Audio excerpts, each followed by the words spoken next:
When Hashem created the luminaries and placed them in the firmament, the moon lodged a complaint. Can two rulers bear one crown? Why then minimize yourself, God said. Is it just that I be so punished, replied the moon? You shall rule by day and by night. Can a candle be seen in the light? What use is it? God replied, Israel will measure time with you. So can be done with the solar cycle, complained the moon. The righteous will be called after you, Jacob the small one, Shmuel the small one, and Israel will sacrifice at the new moon, yearning for its rejuvenation. From that primordial moment, a dual paradigm would rule nature and the unfolding of human history. There would be the mighty sun that would draw early man to its awesome power, deifying it.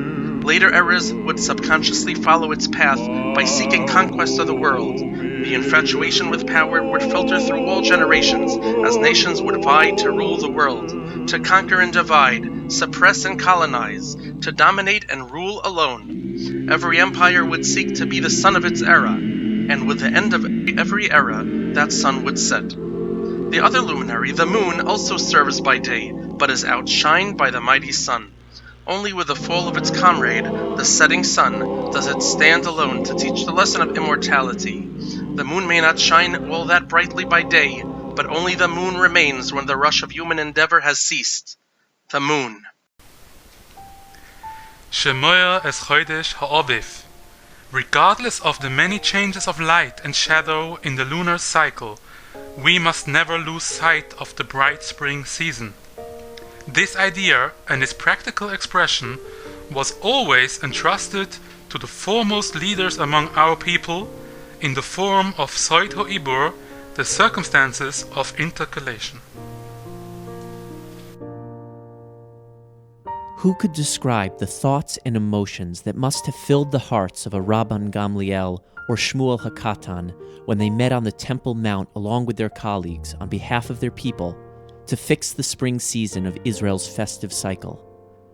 At this very moment, Judea was already destined to servitude under Rome, which despite her moral depravity and her despotism had become the idol of the nations and had planted her foot firmly upon the neck of Judea and Israel.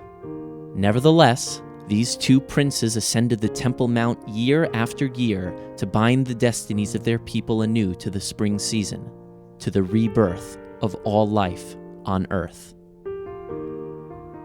Adar is thus the month that renders our hearts receptive to a joyous mood.